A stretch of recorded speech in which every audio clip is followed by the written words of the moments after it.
So today's plant profile is Winter's Joy hardy camellia. This is a Ackerman hybrid camellia that blooms in the fall.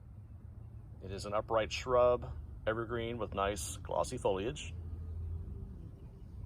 It's already to zone 6A, which of course we are in, and it's at its northern limit in our area.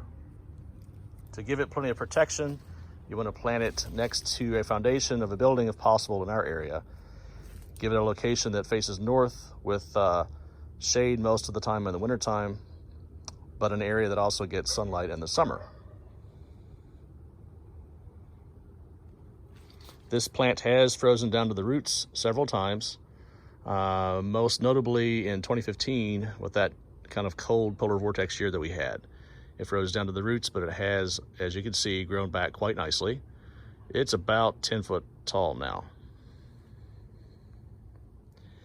So if you're into marginal plants that not a lot of other people have, this is one to try out. There are other cold hardy cultivars of camellias that we can grow here.